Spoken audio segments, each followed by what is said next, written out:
නිවන් මඟ ධර්මදේශනා මාලාවේ 64 වන ධර්මදේශනාව මෙලෙසින් ආරම්භ වන්නේ. ඒ උදෙසා අද දවසේදීත් සුපුරුදු ලෙසින් වැඩම කොට වදාළ පූජ්‍යපාද උඩුදුම්බර කාශ්‍යප ගෞරවනීය ස්වාමීන් වහන්සේව අපි සියලු දෙනා පළමු කොට নমස්කාර පූර්වකව පිළිගනිමු. සාදු සාදු සාදු.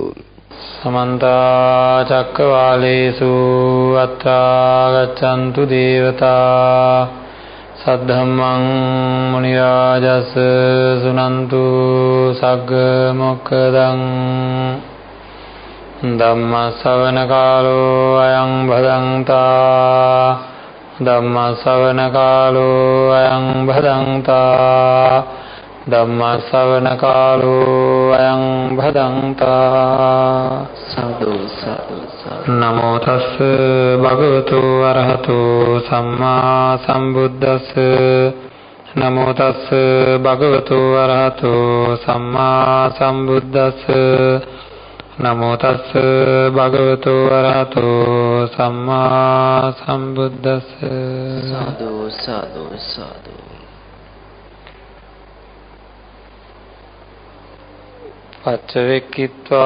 පච්චවෙක්ඛිත්වා කායේන කම්මං කාතබ්බං පච්චවෙක්ඛිත්වා වාචාය කම්මං කාතබ්බං පච්චවෙක්ඛිත්වා මනසාය කම්මං කාතබ්බන්ති. සාදු සාදු සාදු. සදාබුද්ධි සම්පන්න පින්වත්නි, සම්මා සම්බුදුරජාණන් වහන්සේ දේශනා කරන්න යෙදුන උතුම් ධර්මයට අනුව අපේ ජීවිත සකස් කරගන්න ඕනේ. අපේ චින්තනය වෙනස් කරගන්න ඕනේ. අපේ ජීවිත අදහස අපේ හිත වලින් ඇති වෙන ලෝකයේ කෙරෙහි ඇති වෙන අරමුණු අපි වෙනස් කරගන්න ඕනේ කෙලෙස් නූපදින විදිහට. කෙලෙස් සතුරා කියලා මේ අත්ව අහලා තියෙනවා. කෙලෙස් වලින් සිද්ධ වෙන්නේ සතුරුකමක් මිසක් අපිට මිතුරුකමක් නෙවෙයි. ලෝකයේ තියෙන රූප, ශබ්ද, ගන්ධ, රස, ස්පර්ශ වලට අපේ හිතෙන් ඇති වෙලා තියෙන නොබලා ඉන්න, නොඅසා ඉන්න, නොවිඳ ඉන්න බැරිකම.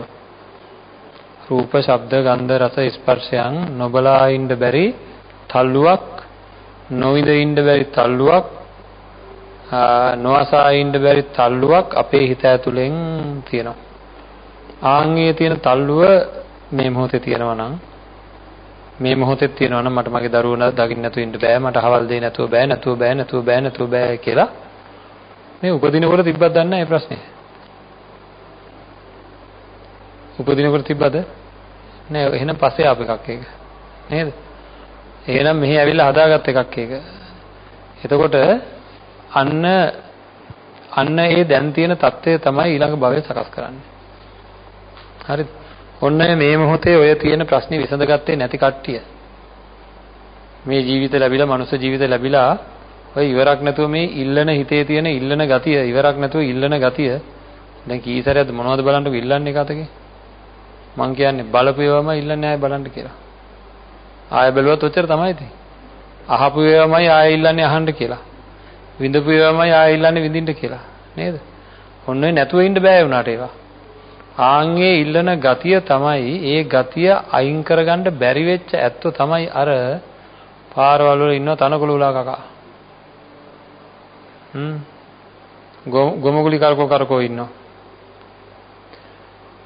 කිකිලි පස්සේ දුව ඉන්නවා. හෙළ දෙන්න පස්සේ දුව ඉන්නවා. මොකද ඒ හිතවල ඇති වෙච්ච තණ්හාව අයින් කරගන්න බැරි වෙච්ච හින්දා. මේ ඇවිල්ලා බුදුරජාණන් වහන්සේ නමක් පහළ වෙච්ච කාලේ. එතකොට අපිට මහා හිතන්න දෙයක් තියෙනවා. මගේ කියලා ලෝකයක් හැදිලා නේද? හැමෝටම තියෙනව නේද ඉල්ලන ලෝකයක්. අර කෝණෑ මේ කෝණෑ කියලා ඉල්ලන එකක් තියෙනව නේද? ආන්ගේ ඉල්ලන දේවල් හැදුනේ මොනවා කරලාද? බලලා, අහලා නේද? ඇහෙන් බලා කනෙන් අසා තමයි මේක උනේ. මම මේ අත්තන්ගෙන් අහනවා ලොවේහි බැලිය හැකිව තියෙන දේවල් වලින් දැන් කොච්චර බලලා තියෙනවද දන්නේ? ලෝකේ බැලිය හැකිව තියෙන දේවල් වලින් දැන් කොච්චර බලලා තියෙනවද දන්නේ? ගොඩාක්ද අල්පයක්ද? චුට්ටයි. බලලා තියෙන දේවල් වලින් කොච්චර ලෝකෙට එකතු වෙලා තියෙනවද දන්නේ නැහැ තමන්ගේ. දැකලා තියෙන දේවල් වලින් කොච්චර එකතු වෙලා තියෙනවද ලෝකෙට? චුට්ටයි. නේද? ඒතර මුළු ලෝකේම තියෙන ඔක්කොම දැකිය හැකි දේවල් වලින් තමන්ගේ ලෝකෙට එකතු වෙලා තියෙන්නේ අල්පම අල්පය. චුට්ටම චුට්ටයි ලෝකෙට තියෙන්නේ. අහලා තියෙන ඒවායින් ලෝකයේ ඇසිය හැකි දේවල් වලින් කොච්චර ඇහිලා තියෙනවද මේ වෙනකොට? ටිකම ටිකයි. ඒ ඇහිච්ච ඒවායින් කොච්චර ලෝකෙට එකතු වෙලා තියෙනවද? එහෙනම් මගේ ලෝකය ලොකුද? කොච්චර පොඩිද? කියන්න බැරි තරම් අල්ප මාත්‍රීය ලෝකයක නේද ඔය සැරිසර ඉන්නේ. තනි වෙච්ච වෙලාවට මොකද කරන්නේ? ඔන්න ඔය ලෝකේ තමයි ඉන්නේ. නේද? තනි වෙච්ච වෙලාවට අපි තනි වෙච්ච වෙලාවට මොකද කරන්නේ? ඉතින් කල්පනාව. අර පැත්තෙන් මෙහෙම කිව්වා, මෙහෙම කරා, අර ඉඩම, අර ඕප්පුව, අර ගහ නේද? අර මේසේ, අර පුටුව, අර ටෙලිෆෝන් එක. ඒකද මේ චූටි ලෝකයක් ගැන ඔන්න ඔය චූටි ලෝකේ තමයි තමන්ව භවගාමී ගමන කරා යන්නේ. තිරිසන් සත්තුන්ගේ ලෝකෙ ඊටත් වැඩි චූටි. නේද? ඒ තනකොළ ගැන තියෙන තණ්හාවත් එයාලට අයින් කරගන්න කිසිම ක්‍රමයක් නැහැ. නේද? ඒවා මහා බන්ධන. චූටි දේවල් වුණාට ලෝකේ මහා බන්ධන. එතකොට අපේ කෝටි 700ක් සෙනගින්න මේ ලෝකේ දෙන්නේ 3 දෙනෙක් අල්ලගෙන මහා බන්ධන. ඔන්න ඔය ටික අතහැර ගන්නයි බුදුරජාණන් වහන්සේ දේශනා කරපු ධර්මය. ඉතින් අපේ හිත ඇතුළට මේවා එනවා. ආන්ගේ එන ඒවා අවහිර කරන්න ඕනේ. එන්න දෙන්න නැතුව අවහිර කරගන්න ඕනේ. අකුසල් වලට කෙලෙස් වලට එන්න දෙන්න නැතුව අවහිර කරගන්න ඕනේ. හරිද? ආන්ගේ අවහිර කරලා පිරිසිදු දේවල් වලට විතරක් එන්න දෙන්න වැඩපිළිවෙලට කියනවා විසුද්ධිය කියලා. කෙලෙස් වලට එන්න දෙන්නේ නැතුව පිරිසිදු කරගන්න වැඩපිළිවෙල. ඒ වැඩපිළිවෙල ආරම්භ කරන්නේ පළවෙනි එක සීලයෙන්. අපි ඒ ගැන බොහෝ දේවල් කතා කරමින් මේ ඉන්න දවස්. හරිද?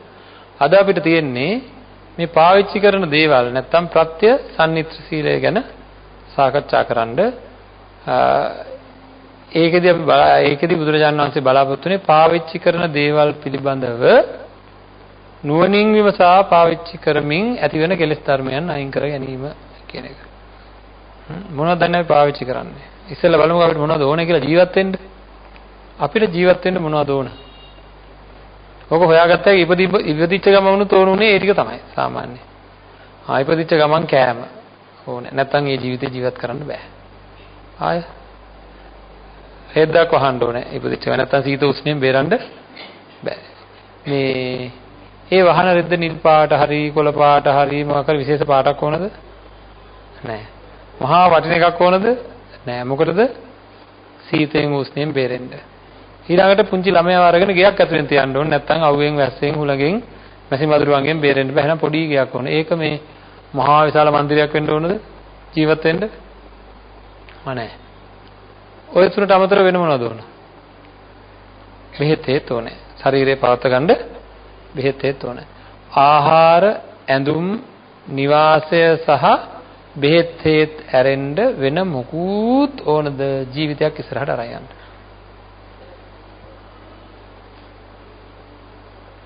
ඕනද?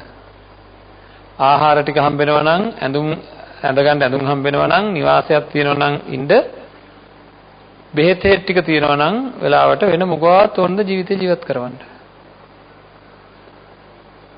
ඕනද? ඔව්. කෙලින්ම හරි ඔව් තව ඕනේ. නේද? වෙන කිසිවක අවශ්‍යතාවයක් නැහැ. දැන් කොහොමද දන්නේ තාත්තේ දැන්ට? දැන් ජීවත් වෙන්න කීයක් જાති ඕනද?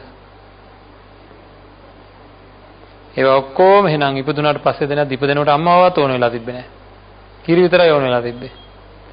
නේද? ඉපදෙනකොට අපේ හිත අම්මව ඉල්ලුවේ නැහැ. තාත්තව ඉල්ලුවෙත් නැහැ. අහවල් දේවල් කියලා ඉල්ලුවේ නැහැ. අම්මා නැහැ කියලා දුකක් ඇති වෙන්නේ නැහැ. කිරි තියනවා නම් එච්චරයි. නේද?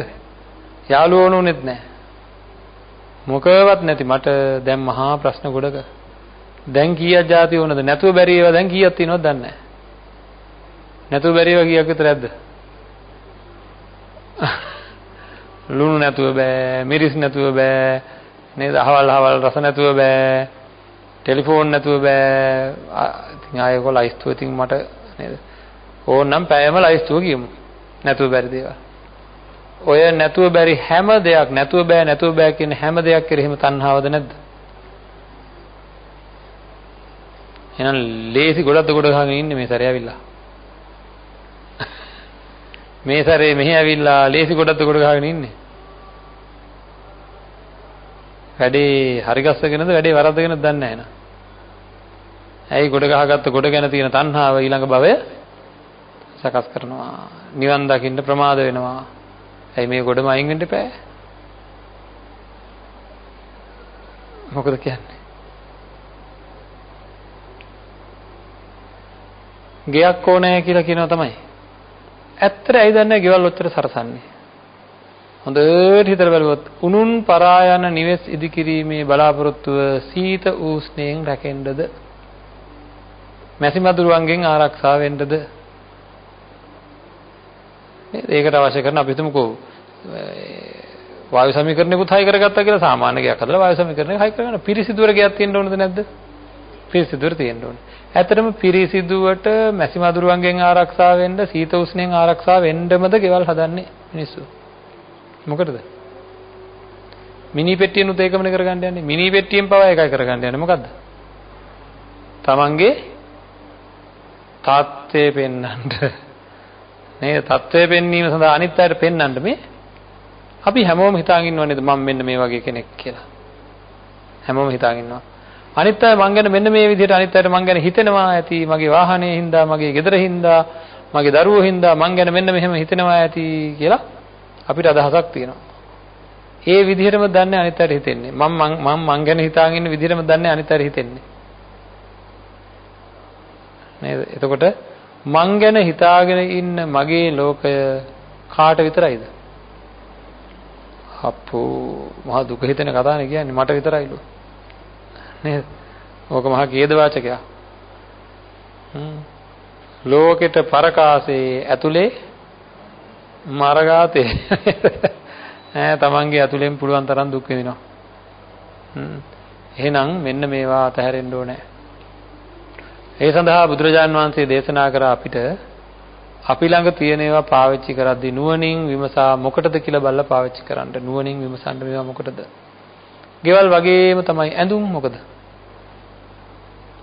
ඇඳුම මොකද? ඇඳුම් ඇයි? විලි වසා ගන්න, ලැජ්ජාතෙන් වසා ගැනීම සඳහාය. මැසි මදුරුවන්ගෙන් ආරක්ෂා වෙන්න, සීත උෂ්ණයෙන් බේරෙන්න. මේ ඒ වගේම තමයි ඇඳුම් පිරිසුදු වෙන්න ඕනේ. ඉතින් නේද? මොකද අපේ ශරීරය අන් අයට මේ මහා කරදරකාරී ශරීරයක් මේක. අන් අයට දුක දහම්බන් නැති වෙන්න පිරිසුදු වෙන්න ඕනේ. ඇත්තට පිරිසිදුවට මැසි මදුරුවන්ගෙන් බේරෙන්න, සීත උෂ්ණයෙන් බේරෙන්න, ලැජ්ජාතෙන් වසා ගන්න විතරමද ඇඳුම් තෝරැව්වේ, ඇඳුම් ගත්තේ, ඇඳුම් ඇහුවේ, පාවිච්චි කරන්නේ. ඕම් වැඩේ තේරෙනවද? නේද? ඇඳුම් පිළිබඳ තණ්හාව නැද්ද හා? ගෙවල් පිළිබඳ තණ්හාව නැද්ද හා? නේද? වැඩි වෙලාද නැද්ද ඒවා? ආහාරය මොකටද දන්නේ? ආහාරයි. නේද? ආහාර නැත්නම් ඇතුලේ වේදනාවක් ඇති වෙනවා ශරීරේ. ඒකට. වාහනයකට ඉන්ධන දානවා වගේ මේ ශරීරය දුවන්න නම් ආහාරය ඕනේ. එහෙනම් මේ ශරීරය පවත්වා ගැනීම සඳහා ආහාරය ගැනීම එහෙම නේද ගන්නෙ? එහෙමමද? ඒකම තරමුණ මොකද? දන්නවනේ තණ්හාව නේද? ඔක්කොම තණ්හාව. ආන් ඒවා අයින් කරගන්න. ඉතින් ඔය කතා කරේ බෙහෙත් හේත් ආදී ඔන්න ඔය හතර. ඔය හතර තියෙනවනේ ජීවත් වෙන්න පුළුවන්. ඒ හතර මදිවට, ඒ හතරත් වරද්දගෙන මදිවට තව උනුන් පරයා යන නොයේකුත් දේවල් නේද? එක එක දේවල් ලෑස්ති කරගෙනද නැද්ද? නේද? ඒව ඔක්කොම හින්දා අධික තණ්හා ගුලියක් තමයි මේ අපේ ජීවිත. හරිද? ඉපදෙනකොට තහණෙන් හිටියා නේද කියන්නේ? ඉපදෙනකොට තහණෙන් ඉඳලා තියෙනවනේ. බුදුබණ ඇහිලා ප්‍රෞර්ජා ජීවිතයක් ලබාගත් නැත්නම් ඥාති පරිවර්තයන් භෝගස්කන්ධයන් අතහැරදා පැවිදි බිමටපත් වෙච්ච උත්තමයන්න් වහන්සේලාට ජීවත් වෙන්න මොනවද ඕනේ?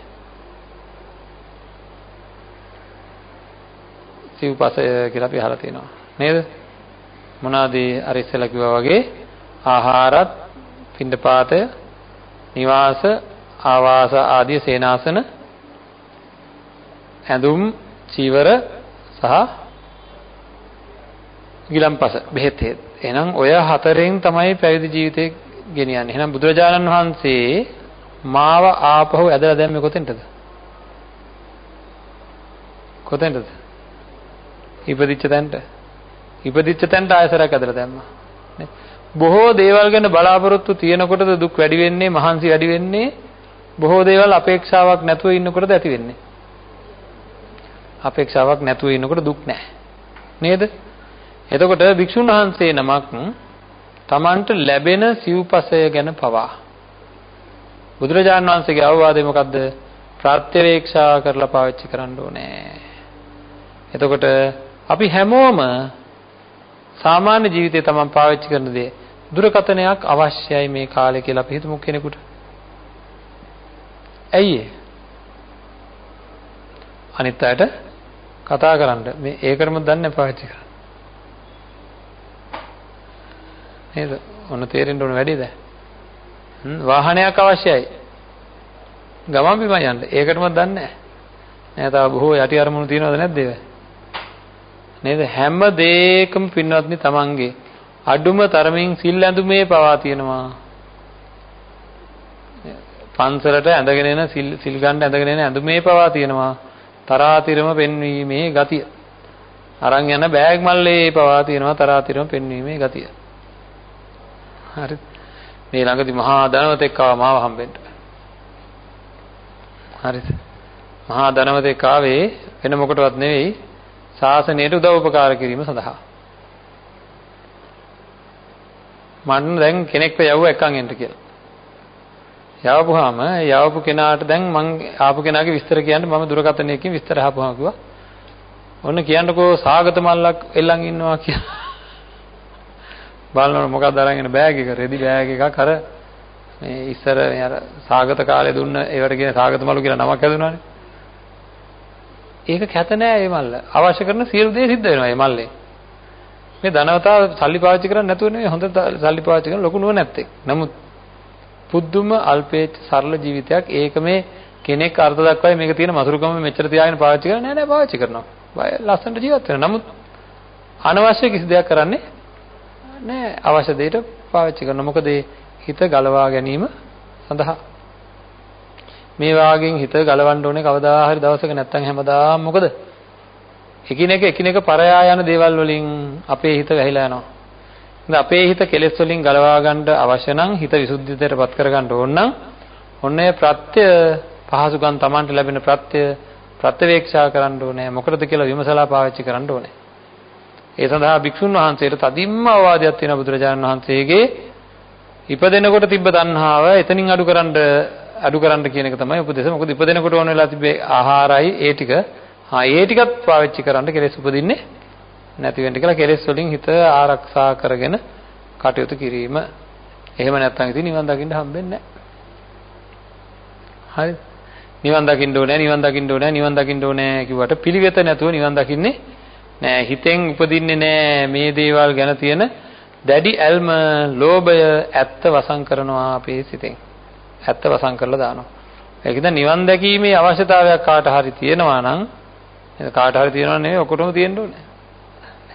නැත්තම් හැමදාම මේ වගේ එක තැන ජීවත් වෙන්න. ඒකින්ද තමන් පාවිච්චි කරන දේවල් ඊටාම ගැඹුරු හැඟීමකින් නිවැරදිව තේරුම් අරගෙන අවශ්‍යතාවයට විතරක් පාවිච්චි කරන්න දැනගන්න ඕනේ. දැන් ඒකේ තේරුම විවාහ මංගල්‍ය උත්සවයකට එන්න කියනවා මේ අතන්ට. එතකොට මේ සුදු ඇඳගෙන යන්න කියලාද කියන්නේ? නෑ ගිහියන්ට ඒක කිසි ප්‍රශ්නයක් නෑ. මේ ශරීරය සරසගෙන යනවා. හැබැයි දන්නවා මේක සරසන්න මේ ගඳ පර්වතය නේද? මේ මස් පර්වතය මේ පාදාන්තයේ ඉඳලා කේසමත්තකයේ දක්වා নানা ආකාර අසුචි වලින් පිරලා තියෙන මේ ශරීරය ඉතින් මොකද අය කරන්නේ? සරසගෙන යනවා නේද? අසුචි කරත්තයක් වුණත් ඕන නම් සරසන්න බැරිය නේද? ඉතින් ගඳ වහ ගන්න මොන හරි දාන්න ඕනේ නේද? දන්නවනේ සටන කොහොමද කියලා මේක සරසගෙන යන්න ගියාම තැනකට නේද? සටන කොහොමද කියලා හොඳ ලොකු සටනක් ගෙනියන්න වෙන්නේ. ඇයි කීයක්ද නේද? ඇඳුම් වලින් වහන්න ඕනේ, එක එක જાතියේ හැඩතල දාන්න ඕනේ ඒවට. ඊළඟට මේ කොණ්ඩාරම් පීරලා එක එක මොස්තර දාන්න ඕනේ. ඊළඟට මූණේ තලි අතුල්ලන්න ඕනේ නේද? අතුල්ලා අඳින්න ඕනේ. දන්නවනේ මං කියන්න දෙයක් නැහැ නේද? ඉතින් මේ මොන සටන ගෙනිච්චත් මොකද වෙන්නේ? පොඩ්ඩේ එහෙම වෙනකොට ගාන්ධාසාර බෑ.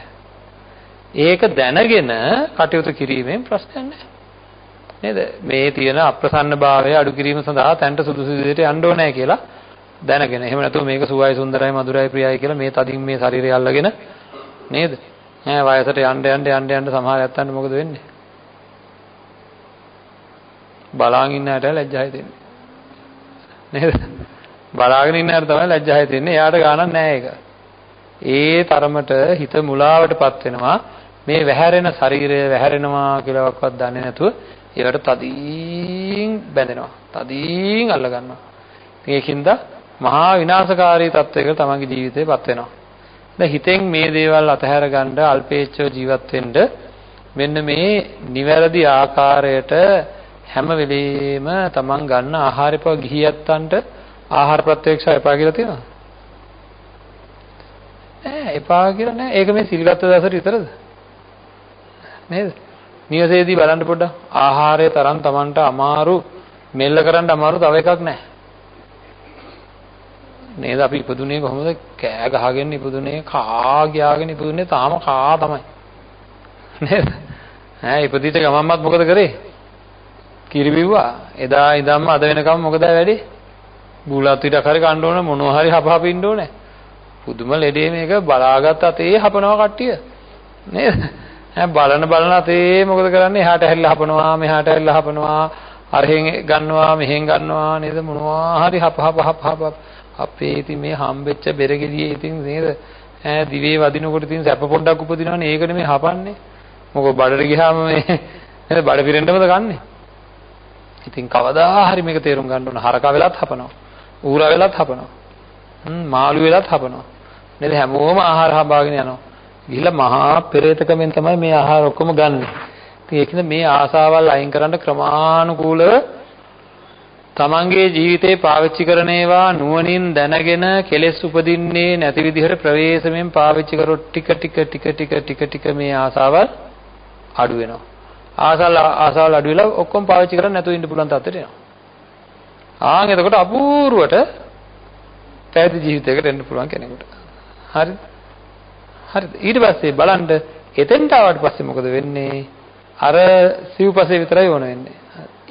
ඒකත් මොකද? ඒකත් ගෙනත් දෙනවා කට්ටිය. හැබැයි එතන වරද්ද ගන්නවා. මොකද වරද්ද ගන්න? ආදනම් හොඳ එව්වා හම්බුණා, හෙටත් මේකම ලැබේවා. නේද? ආදනම් හොඳ සිවුරු හම්බුණා, හෙටත් මේවම ලැබේවා. මේවා පරිසම් කර ගන්න ඕනේ, මේවා රැක ගන්න ඕනේ, මේවා නැවත ලැබීම සඳහා නේද? මේ අය හොඳින් තියා ගන්න ඕනේ. ආදී වශයෙන් ඒකුත් දේවල් පටන් ගත්තොත් ආයෙ වැටෙන්නේ කොහෙටද? ආයෙ සසරටයි වැටෙන්නේ.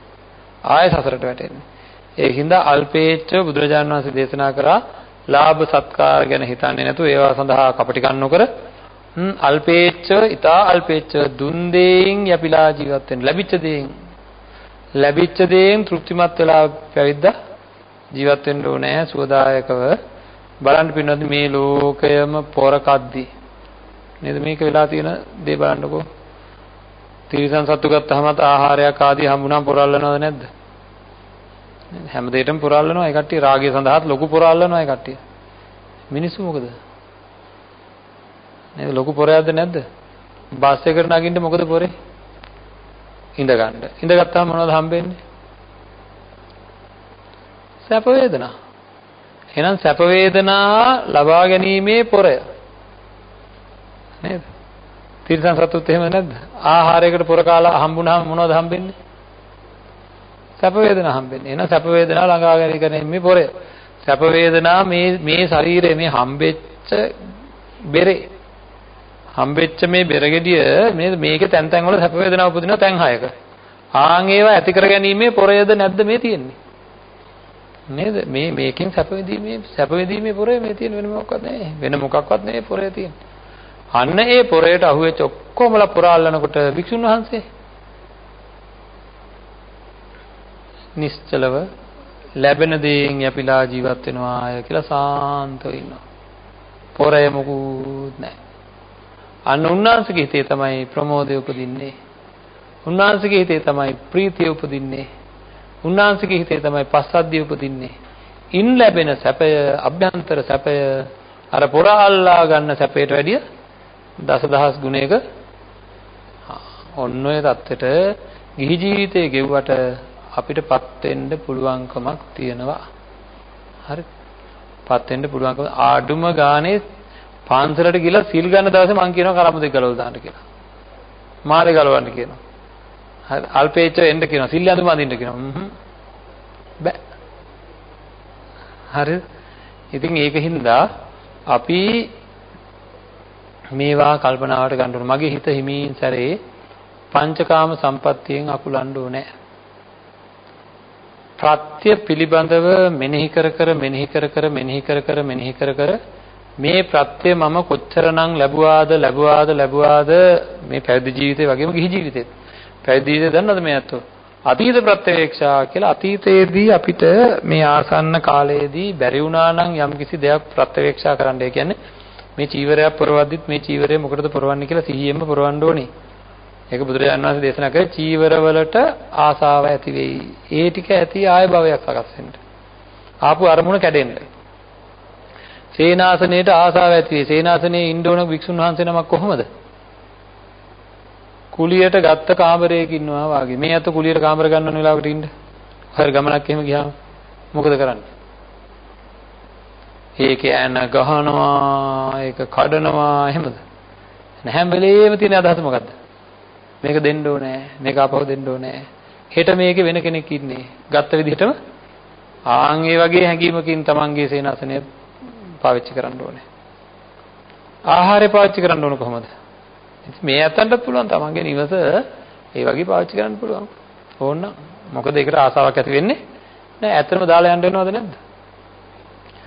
වික්ෂුන් වහන්සේගේ සේනාසනය මොකද මේ අතන්ට සින්නා කරොප්පුව තිබ්බා කියලා මේ නේ දාලා යන්න වෙනවද නැද්ද? එහෙනම් తాවකාලිකව ඉන්න තැනක් ඔතන. ආහාරය කොහොමද? පුත්‍ර මාංශය වාගේ. මොකද පුත්‍ර මාංශය කියන්නේ?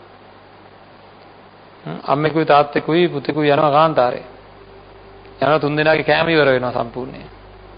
දැන් තුන් දෙනා මැරෙන්න යන්නේ. කතා වෙනවා එක්කෙනෙක් මැරිලා අනිත් දෙන්නට ආහාරය වෙමු. හරිද? ඒතර අඩුම ගන්න දෙන්නෙක්වත් විතරනේ බොහොම නුවණ ඇති කට්ටියක් මේ. දෙන්නෙක්වත් විතර වෙනවනේ. අන්තිමට තීරණය වෙනවා පුතා තමයි කියලා. පුතාව තමයි මැරෙන්න ඕන කියලා. පස්සේ දැන් අම්මයි තාත්තයි කතා කරනවා කොහොමද මේ වැඩේ කරන්නේ? දැන් කරන්න බෑනේ. අම්මා ළඟට එනවා තාත්තා ළඟට එනවා අම්මා. එහාට මෙහාට ගිහලා මොකද වෙන්නේ? මේ ළමයා මහා කාන්තාරේ අදගෙන වෙලා මැරෙනවා. දැන් ඔන්න කෑමක් හම්බුණා. දැන් අම්මයි තාත්තයි මේක කනවා නම් කන්නේ කොහොමද? බොහොම රසයි සුවයි මధుරයි ප්‍රියයි කියලාද? ඒකේ පැහැදිලිව තියෙන අදහස මොකද්ද? ජීවිතය ආරක්ෂා කර ගැනීම සඳහා පමණයි. ආන් මේ වගේ ආහාරය ගන්න පුරුදු වෙන්න ඕනේ. අපේ ඇත්තන්ට වෙලාවකට හරියට ලෙඩ හැදිලා අප්පා. නේද? දියවැඩියා හැදිලා, තව මොනවද කොලෙස්ටරෝල් හැදිලා, අද ඔක්කොම වැඩිපුරම ප්‍රශ්නේ මොනවද හින්දාද? වෛද්‍යවරු වැඩියෙන්ම කියන්නේ කොතනින් පරිස්සම් වෙන්න කියලාද? ඔව් කාර්යසන්නම් වෙනවා අපේ නේද? මොකද ඒ කියලා තේරුම් ගන්න ඕන. Tamanට පරිස්සම් වෙන්න කියන ආහාරයෙන් පරිස්සම් වෙන්න බැරි මොකද? මුකුත් කන්න එපා කිව්වද? නෑ ප්‍රමාණවත් තරමට ආහාරය ගන්න කිව්වා. ඇයි බැරි? තණ්හාව. තණ්හාව වෙන මොකක්වත් නෙවෙයි තණ්හාව. ඒ ඔක්කොම තණ්හාව බව තේරුම් ගන්න ඕනේ. ඒක තමයි මාව ඊළඟ සැරේ මීයක් කරන්නේ, ඉබ්බෙක් කරන්නේ, කුකුලෙක් කරන්නේ, නරියෙක් කරන්නේ ඔන්නේ ආහාර තණ්හාව. තණ්හාව හින්දා සසරට කොටු වෙනවා. දැකලා තින්නද මී කූඩු වලට මීව කොටු වෙන්නේ ඇයි? අච්චර ඉඳ තියද්දර කූඩේ අස්සට මරින් ගාලා කොටු වෙන්නේ ඇයි? තණ්හාව නේද? පොඩියට අර ඇතුලේ තියෙන ආහාර කැලල දැකලා ඇතුලට රිංගනවා. ඉතින් වැහිලා යනවා යන්න. ඒ වගේ මේ පොඩි දේවල් වලට ඇතුලට රිංගන්න කියලා සසරට කොටු වෙනවා. ඒ වගේ තමන් මොකද කරන්න ඕනේ? තමන්ගේ ආහාරය ප්‍රත්‍යවේක්ෂා කරන්න ඕනේ. තමන්ගේ ඇඳුම් ප්‍රත්‍යවේක්ෂා කරන්න ඕනේ. අල්පේච්ඡව සරල ජීවිතයකට වැටෙන්න ඕනේ ගිහි ජීවිතය. එතකොට පුළුවන් ඊට එහාගේ මේ සැරේ බැරි නම් ඊළඟ සැරේක හරි බුදුරජාණන් වහන්සේ දේශනා කරපු විදිහට නේද? නිවනටම යොමු වෙච්ච හිත ඇතුව හැමදේම පාවිච්චි කරන කිසිම දෙයකට ආසාවක් ඇති වෙන්නේ නැති ජීවිතයක්, නිදහස් ජීවිතයක්. ජීවිතයකටපත් වෙන්න පුළුවන්. අන්න ඒක ප්‍රත්‍යවේක්ෂා කර මේ නිෂ්පල දේ කෑවා ඇත්තටම පොඩ්ඩක් හිතලා බලන්න දැන් කිලෝ කීයක් විතර කාලා තියෙනවද දන්නේ නැහැ. කොහොමද වැඩේ? ජීවිතේ පවත්වන්න නේ මං කියන්නේ. රස විඳීම සඳහා කිලෝ කීයක් විතර කාලා තියෙනවද දන්නේ නැහැ.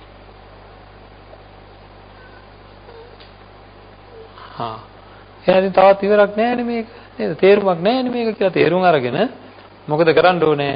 තමන් මං අද පටන් මෙන්න මේ වාගේ දැනගෙන කනවා කියලා තමන් ටික ආහාරය, ඇඳුම් පැළඳුම්, නිවාස ආදිය පිරිසිදුව තමන්ට අවශ්‍ය සියලු දේ අවශ්‍ය දෙයට විතරක් භාවිතා කරමින් ජීවත් වෙන්න පුරුදු වෙන්න ඕන. ටික එතකොට තමන්ගේ පැත්තෙන් ලැබෙන ප්‍රත්‍ය තමන් එතකොට ඒවට තියෙන ආසාවල් ටික දුර වෙලා යයි. ආන්ගේ විදිහට පුරුදු වෙනකොට අපේ හිත එහෙම නැතුව ජීවත් වෙන්න බැරි තත්ත්වයකටපත් වෙනවා. ඒ කියන්නේ දැන් වගේ නෙවෙයි. ඒ කියන්නේ කිසි දෙයක් නාස්ති කරන්නේවත් කිසිම දෙයක් මේ තේරුමක් නැතුව පාවිච්චි කරන්නේ නැති වෙන්නපත් වෙනවා. එවැනි පුරුද්දක් ඇති කරගත්තොත් අපි ප්‍රත්‍යහින්දා කෙලෙස් උපදීද? භාවනා කරන් ඉඳ ගන්න කෙනෙකුට නේද? හිත විසිරෙන්න ආහාරය හේතු වෙනවද නැද්ද? ඔය කියන ආසාවල් හේතු වෙනවද නැද්ද? ඔය කියන නැතුව බැරි වේ දේවල් ඔක්කොම මතක් වෙනවද නැද්ද? එතකොට මේ හිත අපි මේ පැත්තකටලා ඉඳගත්තාම පින්නන්නේ අපිට නිදහසක් නැහැ. හරිද? පොරැල්ලිල්ල තියෙන හිතෙන් පොරාලනවා. හෙට කොහොම වෙයිද දන්නේ නැහැ. මගේ අරවා කොහොම වෙයිද දන්නේ නැහැ. මෙවුවා කොහොම වෙයිද දන්නේ නැහැ. මේවා කොහොම වෙයිද දන්නේ නැහැ. ඉතින් පොරේ මෙතන. පොරේ ගැන කල්පනාව නිකන් ඉන්නකොට. ඉතින් හිත එකඟ කරගන්න බෑ. හිත කිලුට වෙනවා. හරිද? ප්‍රත්‍ය පිළිබඳව තමන්ගේ පැත්තෙන් වැටක් බැඳගත්තේ නැත්නම් ওই විදිහට. අර තීරණයක් අරගෙන වැට බැඳ ගන්නවා මොකද්ද? මම අවශ්‍ය දෙයට අවශ්‍ය දේ භාවිතා කරන කෙනෙක් බවට පත් වෙනවා කියලා. ඒකල එහෙම නිකිරීමෙන් මට ආසාවල් උපදිනවා. එහෙම කිරීමෙන් මගේ ආසාවල් සංසිඳෙනවා. අන්න ඒක දැනගෙන සියලු පාවිච්චි කරන දේවල් දැනගෙනම අවශ්‍යතාවයට විතරක් පාවිච්චි කරනවා. එහෙම පාවිච්චි කරනකොට මොකද වෙන්නේ? එයාට ඒවා පිළිබඳ ඇතිවන ආසාවල් එන්නේ නැහැ. ටික දවසකින් ඒ හිත ඇතුළට ඒවා එන්නේ ඒවා අවශ්‍යතාවය නැති වෙලා යනවා. නිවැරදි මෙනෙහි කිරීම. නිවාස ගැන නිවැරදි මෙනෙහි කිරීම කරන්න ඕනේ. ආහාර ගැන නිවැරදි මෙනෙහි කිරීම කරන්න ඕනේ. රෙදිපිලි ගැන නිවැරදි මෙනෙහි කිරීම කරන්න ඕනේ. දැනගෙන නුවණින් දකිමින් යෝනිසෝ මනසිකාරයෙන් මේ අවශ්‍ය දේවල් පාවිච්චි කරනවා. ඇස් දෙකට දාන්න කණ්ණාඩියක් ගන්න කිව්වොත් එහෙනම් මොකද? ගණන් වැඩි වෙන්න ඕනේ, පෙනුම වැඩි වෙන්න ඕනේ. මේ ඇහි පෙනුම නෙවෙයි. කණ්ණාඩි දෙක මොකටද? ඇහි පෙනුම වැඩි වෙන්න. එතකොට දැන් හොයන්නේ මොකද්ද? මාළගේ කාර්යය ඇස් දෙක පේන්නේ නැතුව යාගෙන ඇවිල්ලා තියෙන්නේ. හරි දැන් මේක අනිත්‍ය මෙනෙහි කරන්නයි ඕනේ. තියෙදි මොකද්ද කරන්නේ? ඒක ගන්න හදනවා මූණේ නේද? ඒක ඉතින් මට කියන්න වචන නැහැ. නේද? මොකද්ද මේ වෙලා තියෙන්නේ කියලා අන්න පාවිච්චි කරන දේ මොකටද කියලා දැනගෙන පාවිච්චි කරන්න ඕනේ. මොකක්ද මේ පාවිච්චි කරන දේ මොකටද කියලා දැනගෙන පාවිච්චි කරන්න ඕනේ. නැත්නම් වෙන්නේ මොකද්ද? තිරිසංගත සත්වයෝ පවා අනුන්ගේ ආකර්ෂණයට ලක් වෙලා ජීවත් වෙන්න උත්සාහ කරන අය. නේද? මොනරා පිල්ලි දහා නටන්නේ කුමකටද? නේද? කුකුලාගේ උදේ නැටිලි කුමකටද? නේද? දන්නවනේ. නේද? මොකටද මේ? විරුද්ධ සතාගේ ආකර්ෂණය දිනා ගැනීම. අන් අයගේ ආකර්ෂණය දිනා ගන්නට. තමන්ගේ தত্ত্বය පෙන්වන්න මේ කුණු ශරීරය ප්‍රදර්ශන භාණ්ඩයක් කිරීමේ යම් කිසි අදහසකින් ඒක තමයි මේ ඔක්කොම වරදින්නේ. ඉතින් මැරෙනකන් දඟලනවා. අන්තිමට තාත්තා හරි අම්මා හරි මැරෙනවා. මිනි පෙට්ටියටත් මොකද කරන්නේ? තත්ත්වය ආදේශ වෙනවා. නේද? ඔක්කොම තත්ත්වය මොන තත්ත්වයක්ද මන් දන්නේ නැහැ. මට තේරෙන්නේ නැහැ. ඉතින් මේවා ලමු කෙලෙස් ධර්මයන්. මේ වාගෙන් අයින් වෙලා හිත එකඟ කරගෙන මහා සුවයක් විඳින්න බුදුරජාණන් වහන්සේ දේශනා කරපු ආකාරයට ලෝකය අතහැරීමෙන් ලබන්නා වූ සුවය ලැබීම සඳහා සීල විසුද්ධිය ඇති කරගන්න ඕනේ. සීලය කියන කොටස් හතරකට බෙදුනා. මොනවාද? අපි දැන් මේ කතා කරන්නේ ප්‍රත්‍යසන්නිස්ෘත සීලය ගැන. ඉන්ද්‍රිය සංවර සීලය ගැන අපි පහුගිය වැඩසටහනේ කතා කරා. ප්‍රාතිමෝක්ෂ සංවර සීලය, ඊළඟ ආජීව පාරිශුද්ධ සීලය. මෙතෙන්ටම අපි මේකත් එකතු කරගමුකෝ පොඩ්ඩක් හරි. ජීවිතය පැවැත්වීම සඳහා කපටිකම් කරන්නේ නැහැ. ජීවිතය පැවැත්වීම සඳහා වැරදි වැඩ මොකුත් කරන්නේ නැහැ. එතකොට අන් අයට කරදරයක් වෙන දිවි පැවැත්මක් ඇති කරගන්නේ නැහැ. ඒ වගේ දිවි පැවැත්ම සඳහා කරන සියල්ල යහපත් වෙන විදිහටම බාහුවලය යොදලා හරියම්බ කරගන්න. නැත්තම් සාංගික දානයක්වත් දෙන්න බෑ අන්තිම කාලේ. හොරකම් කරපු සල්ලි නම් තියෙන්නේ. ධම්මේන ලද්දං සුපසන්න චිත්තං සාංගික කරනකොට හාමුදුරුවෝ නේද? දානයක් මහත්ඵල මහානිසංස වෙන්න නම් ධර්මයෙන් යහපත්ව උපද්දවා ගත්ත ඒවා වෙන්න ඕන. අරක බැංකුවේ තියෙන්නේ මොනවද යහපත්ව දාපේවා හැන්දෑයාමේ දැන් දෙනවා සාංගික දාන. ස්වාමීන් වහන්සේ සාංගික කරනවා මෙයාගේ දානේ. හරියන්නේ නැහැ. නේද? සිද්ධිය සිද්ධ වෙන්නේ නැහැ හරියට. ඉතින් බොහෝ දෙනාට හරි නෑ. ඉතින් ඒව දැනගත් ඇත්තෝ හොඳට මහන්සිලා හම්බ කරන්න පුළුවන් කාලේ. බාහුවලය යොදලා හරි හම්බ කරගන්නවා. වංචනික දේවල් කරන්නේ නැහැ. භික්ෂුන් වහන්සේ ගැනත් එහෙමයි තියෙන්නේ. කුහනා ලපනා වලින් තොරව තමන්ගේ ප්‍රත්‍ය තමන්ට අකුසල් උපදින්නේ නැති වෙන්න පාවිච්චි කරනවා. ප්‍රත්‍ය අවශ්‍ය ජීවත් වෙන්න. එතකොට ඒ විදිහට මේ හතරෙන්ම අපි ආරක්ෂා වෙන්න ඕනේ. ආරක්ෂා වෙනකොට ඒවා හින්දා උපදිය හැකිව තියෙන කෙලෙස් ධර්මයන් ප්‍රත්‍ය හින්දා ඉපදිය හැකිව තියෙන සීලය රකින්න නැති හින්දා ඉපදිය හැකිව තියෙන හරිද? ඊළඟට ඉන්ද්‍රිය අසංවරයේ හින්දා ඉපදිය හැකිව තියෙන සියලු කෙලෙස් ධර්මයන් වලින් අපේ හිත අන්න සීල විසුද්ධියටපත් වෙච්ච කෙනාගේ ඇතුළට එන්නේ අර හතර පැත්තෙන්ම ආවරණය වෙලා ඉතිරි කෙලෙස් ටික තමයි එන්නේ. කෙලෙස් ධර්මයන් එනවා. ඒන කෙලෙස් ධර්මයන් ඒන ස්වභාවයක් තියෙනවා. ඒවා තමයි තරහ එනවා. තරහවට ඔය හතර කැඩෙනවද? නැහැ. ඊර්ෂ්‍යාව වෙනවා. ඊර්ෂ්‍යාව වෙනකොට මේ ප්‍රත්‍යෙහිඳ ඇවිල්ලා තියෙන ප්‍රත්‍ය හේතු වෙන්න පුළුවන්. ප්‍රත්‍ය පිළිබඳ නෙවෙයිනේ. නේද? වෙනත් දෙයක් පිළිබඳ උනත් එන්න පුළුවන්. ක්‍රෝධය, වෛරය, ඉස්තිර තියාගන්න පුළුවන් කියන හැඟීම. හරි? අශ්‍රද්ධාව. මේ ඔක්කොම එන්න පුළුවන්. සීලයෙන් විතරක් පිරිසුදු වෙච්ච කෙනාට තව දේවල් එන්න පුළුවන්. හැබැයි සීල විසුද්ධියෙන් විසුද්ධියටපත් නොවිච්ච කෙනාට ඊටත් වැඩිය බොහෝ දේවල් ප්‍රාණඝාත, අදත්තාදාන, කාමමිත්‍යාචාර, එවැනි හැඟීම්, බොරු කීමේ හැඟීම්, මේ විතරක් නෙවෙයි ප්‍රත්‍ය පිළිබඳ මහ දරුණු හැඟීම්, ඉන්ද්‍රිය සංවර වාසය කිරීම ආදී වශයෙන් ඒවා ගොඩක් જાති එනවා. ආන්ගේ ගොඩාක් જાති එන ඒවායින් ඔන්න අපි මොකද කරන්නේ? ටිකක් පහලා දැම්මා. පෙරුවා නේද?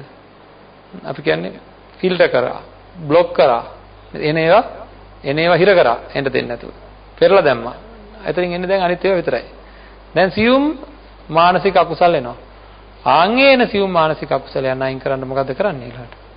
චිත්ත විසුද්ධිය. සීල විසුද්ධියෙන් විසුද්ධියටපත් වෙච්ච කෙනා ඔන්න චිත්ත විසුද්ධිය පටන් ගන්නවා ඊට පස්සේ. මොනවද? මෛත්‍රිය, මරණ සතිය, අසුබය, බුද්ධානුස්සතිය, මේ වගේ සිත එකඟ කරන, සිත එක ආරම්මණයකට යන වැඩපිළිවෙල ඒවා අරව කරන්න පුළුවන් වේද?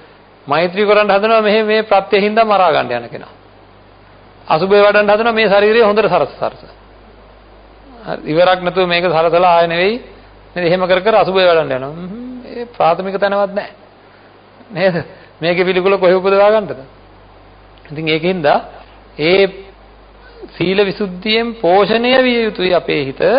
එතකොට ඒ විසුද්ධිය කියන්නේ පිරිසිදු බව.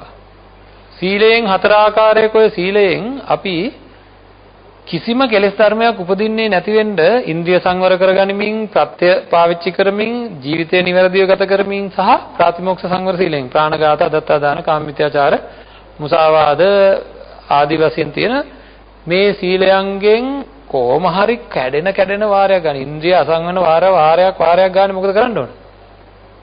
නැවත සංවර්ධනය කර ගැනීම සඳහා විදර්ශනා වඩමින් ඒක කරන්න ඕනේ. ඉන්ද්‍රිය අසංවරය දැන් අපි ඊයේ දවසේ සාකච්ඡා කරන ඉන්ද්‍රිය සංවරය ගැන ඊයේ හෝ පෙරේදා දවසේ සාකච්ඡා කළා.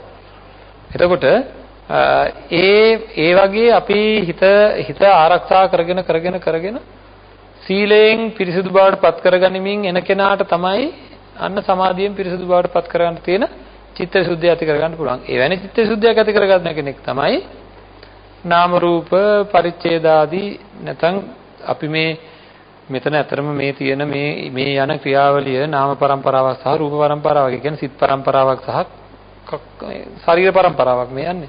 අද තියෙන ශරීරය නෙවෙයි හෙට තියෙන්නේ. අද තියෙන ශරීරය නෙවෙයි තව චුට්ටකින් තියෙන්නේ. දැන් තියෙන එක නෙවෙයි. ඉතින් එහෙම තියෙන ගැලීමක් මෙතන තියෙන්නේ. ඕක දන්නේ නැතුව අපි මොකද කරන්නේ? ඒකේ ස්වභාවය දන්නේ නැතුව මේක මගේ මේක මම කියලා අපි ඔක්කොමලා පොඩි කෑලි වගේක් අල්ලන් ඉන්නේ මේ. හරි. අපි ඔක්කොමලා මේ දැන් මම මේ තියෙන ගුලිය මේ තියෙන ගුලිය මෙතන රූප ගුලියක් තියෙනවා, වේදනා ගුලියක් තියෙනවා, සංඥා ගුලියක් තියෙනවා නේද? සංස්කාර ගුලිය යම් මගේ හිතේ සකස් වෙන සංස්කාර වගේක් තියෙනවා. කැමැති අකමැති වශයෙන් හැම කෙනාටම එහෙමනේ නේද? මේක තුල උපදින ධර්ම සංඥා එක සංඥා වගේක් තියෙනවා නේද? ඒ වගේ මෙතන සකස් වෙන වේදනා වගේක් තියෙනවා. මෙතන බිඳි යන රූප පෙළහැරක් තියෙනවා. හරිද? ඊට අමතරව මෙතන තියෙන දැනීම් වගේක් තියෙනවා. ඊට අමතරව මෙතන මොකුත් තියෙනවද? ඒවා එකක්වත් මට ඕන විදිහට නෙවෙයි වෙන්නේ. ඒ වුණාට මේකේ එක්තරා ආවේනික රටාවක් තියෙනවා. ආන්ගේ රටාව හින්දා මම මොකද කරන්නේ? මේ මගේ කෑල්ල මෙන්න මගේ ගුලිය කියලා මේ කෑල්ල අල්ල ගන්නවා. මේක තමයි මගේ ගුලිය කියලා. එහෙමදිවට එහා පැත්තට කල්පනා කරලා අම්මාගේ ගුලිය කියලා අර ශරීරය අල්ල ගන්නවා අම්මාය කියලා. හරිද? මෙන්න අක්කා මෙන්න අයියා කියලා එක මේ පංච උපාදානස්කන්ධ කැටි වශයෙන් ගුලි වශයෙන් කොටස් වශයෙන් එක පුද්ගලයාය කියලා ක්‍රියාවලීන් ටිකක් සිද්ධ වෙන තැන එක පුද්ගලයාය කියලා අපි අල්ල ගන්නවා. ඇල්ලෙනව දන්නේ නැති හින්දා. අන්න ඒ ඇල්ලෙන ස්වභාවයේ හින්දා ඒ ගුලි ගැන කෙලෙස් උපදිනවා අපිට. හරි. මේ අම්මාය මේ තාත්තාය මේ සහෝදරයාය මේ ඥාතියාය කියලා වැරදීමක් හින්දා නොදන්නාකම හින්දා ඒවා පිළිබඳ කෙලෙස් ඇති වෙනවා. ආන්ගේ කෙලෙස් අයින් වෙන්න නම් ඒවා කැඩෙන්න ඕනේ. කැඩෙනවා කියලා කියන්නේ මේ ඒ පිළිබඳ අවබෝධ වෙන්න ඕනේ. එතකොට කියනවා දිට්ඨි සුද්ධියටපත් වුණා කියලා. හරිද? මේ වැරදි දැක්මක් තියෙන්නේ ඒ දැක්ම අයින් කරන්න. ඉතින් ඒ වගේ ඉහළ තත්වයකට තමන්ගේ හිත අරගෙන යන්න නම් ඊට කලින් සීලෙන් සන්නද්ධ වෙන්න ඕනේ. හරිද? සීල විසුද්ධියටපත් වෙලා ඉන්න ඕනේ. චිත්ත විසුද්ධියටපත් වෙලා ඉන්න ඕනේ. අර වගේ තමන්ගේ හිතෙන් ළඟ මේවා දැක්කහම බරකින් නිදහස් වුණා වගේ. ලොකු බරක් උසන් ඉන්නේ. අනේ මේවා රකින්න ඕනේ මේ මගේ පුතාය මේ මගේ අහවලාය මෙහෙම වෙන්න ඕනේ බලා ගන්නම්කො මං නේද මෙහෙම වෙන්න ඕනේ කියලා හරි දුකෙන් අඬනවා වැළපෙනවා රැක ගන්න බැරුව මැරෙන්න හදනවා දෙස් දෙවුල් තියනවා දන්නවනේ නේද ගෙවන ජීවිතයේ තියෙන ප්‍රශ්න කන්දරාව ඔක්කොම මේ ඔක්කොම ප්‍රශ්න කන්දරාව තියෙන්නේ අවිද්‍යාවෙන් වැහිලා තියෙන හිතක් පුද්ගලයාය කියලා අරගෙන තියෙන නාම රූප පරම්පරාවක ඒක දන්නේ නැති හින්දායි මේ වැහිලා තියෙන්නේ මේ එතකොට අපරාධය අඬන්නේ තේරුමක් නැහැ මේ ඇඬිල්ල තේරුමක් නැහැ මේ හිතේ උපදින ගින්න තේරුමක් නැහැ හරිද මොකක් හරි ආවරණය කරපු කලයක් තියෙනවා ඒක ඇතුලේ රත්තරන් තියෙනවා කියනවා ඉතින් අපි ඔක්කොම මේක ගන්න ලොකු මොකක් හරි කියනවා මෙන්න මේ වගේ කැපකිරීමක් කරන්න කාට්ටියම කැප වෙනවා කවුරු හරි ගිහින් බලා ගන්න එක බලනකොට ඒක ඇතුලේ තියෙන gadol වගේ ගල් වගේ එහෙමනම් මොකද පොඩ්ඩක්වත් උත්සාහ කරයිද එහෙනම් ඉතින් අපරාධ මම මෙතර කල් උත්සාහ කරේ මේක බොරුවන්නේ ඒ වගේ මේ ජීවිතවල අපි අල්ලගෙන හරියට මේවා මේ ඔය කොච්චර කිව්වත් දැන් ඔහම කියනකොට මොකද හිතෙන්නේ හාමුදුරුවන්ට නම් අනේ මන් දන්නේ නැහැ එහෙමනම් වෙන්න බෑ නේද ඈ ඔය මොකද්ද ඔය කියන්නේ කියලා ඒ දැනට තියෙන මානසික තත්ත්වය ඔය කියන අවබෝධයකට එන්න නම් මොකද කරන්න ඕනේ ඉක්මනට මොකක් හරි එකක් කිව්වා මේ හාමුදුරුවෝ මට මේකෙන් නිදහස් වෙන්න පුළුවන් මට දුව ගැන තියෙන අදහසෙන් අම්මා ගැන තියෙන අදහසෙන් එහෙම නිදහස් වුණා කියලා අම්මලා තාත්තලා දාලා යන්න ඕනද හොඳට තේරුම් ගන්න ඕනේ එහෙම කන්නේ මේ කියන්නේ බය වෙන්න දෙයක් නැහැ Tamanට ගිහි ජීවිතය අරන් යන්න පුළුවන් සෝවාන් පලස්ත වෙලත් ගිහි ජීවිතය අරන් යන්න පුළුවන්ද බැයිද තමන්ගේ තියෙන කෙලෙස් අයින් කරගන්න ඕනේ. මම හැමදාම මතක් කරන එක දෙයක් තියෙනවනේ. මොකද කියන්නේ? තමන්ට පිහිටට සරණට ස්ථීර වශයෙන්ම මේ ලෝකේ කවුරු හරි ඉන්නවද? මේ ජීවිතයේ ගෙනනොට ස්ථීර වශයෙන්ම මගේ පිහිටට මෙයා ඉන්නවා, මගේ සරණට මෙයා ඉන්නවා කියලා හැම වෙලේම මගේ ළඟට වෙලා මට පිහිට වෙනවා, මට සරණ වෙනවා කියලා කියන කවුරු හරි ඉන්නවද? ඉන්නවද? නෑ. මේ ආඩම්බරෙන් කියනෝ නෑ කියලා. එහෙනම් මැරෙන්න හදන්නේ මොකද? අන්න මේ ජීවිතයේ ගෙවනකොටත් එහෙම නෑ. නේද? අපි කාට හරි එහෙම පිට වෙන සිතක් තියනවද? නෑ ඒත් නෑ. එහෙමත් බෑ. අපිට එහෙම බෑ කාටවත් කවුරු වෙනුවෙන් කරන්න බෑ. එහෙනම් එහෙම කවුරුවත් නෑ මේ ආදරෙන් හදන අය ආදරෙන් ලං වෙලා ඉන්න කවුරුවත් පිටට සරණට එක දිගට ඉන්නේ නෑ. එහෙනම් මොකද කරගන්න ඕනේ? තමන්ගේ වැඩේ කරගන්න ඕනේ. හරිද? එහෙනම් තමන්ගේ වැඩේ කරගන්න ඕනේ. තමන්ට පිටට සරණට ඉන්නේ කවුද බුදුරජාණන් වහන්සේ දේශනා කරේ? තමන් සහ ධර්මය.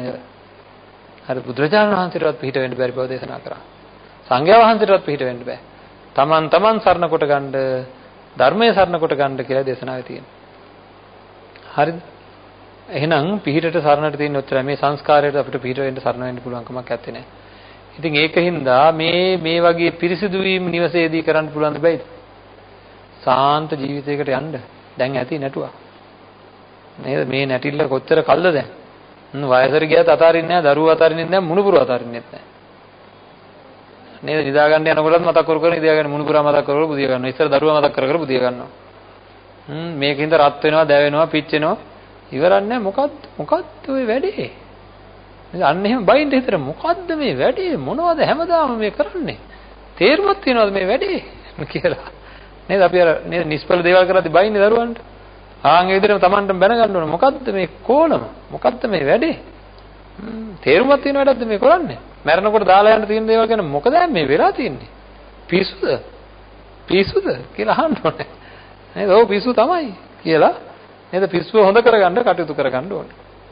ඉතින් ඒ සඳහා අවශ්‍ය කරන සියලු දේ ප්‍රායෝගිකව බුදුරජාණන් වහන්සේගේ ධර්මය තුල තියෙනවා. හරි? බුදුරජාණන් වහන්සේගේ ධර්මය තුල තියෙනවා. ඉතින් ඒකින්ද නිර්වාණ මාර්ගය තමන්ගේ තුලින් උපදවා ගැනීම සඳහා අවශ්‍ය කරන ප්‍රායෝගික වැඩපිළිවෙලට අවතීර්ණ වෙන්න ඕනේ. මේ දේශනා මාලාව එවැනි වැඩපිළිවෙලක් සඳහායි සංවිධානය වෙලා තියෙන්නේ. හරි දැන් ආය මතක් කරන්න ඕනේ මේක මොකටද කියලා. ඉතින් ඒකින්ද තමන්ගේ ජීවිතය සාර්ථක කරගෙන සසර සූපත් කරගන්න මමගේ චින්තනය වෙනස් කරගෙන මම බුදුරජාණන් වහන්සේ දේශනා කරපු පිළිවෙතට වැටිලා උතුම් සුවදායක ඊටාම සැපයෙන් ජීවත් වෙන කෙනෙක් බවට පත් වෙනවා. මමත් සියලු දුක් ගෙවන් කොට උතුම් නිවනින් සැනසෙනවා කියන අදිෂ්ඨානය ඇති කරගන්න. ආකාසට්ටා ච බුම්මට්ටා දේවා නාග මහිද්దికා පුඤ්ඤන්තං අනුමෝදිත්වා චිරං රක්ඛන්තු ශාසනං චිරං රක්ඛන්තු දේශනං චිරං රක්ඛන්තු මං පරන්ති.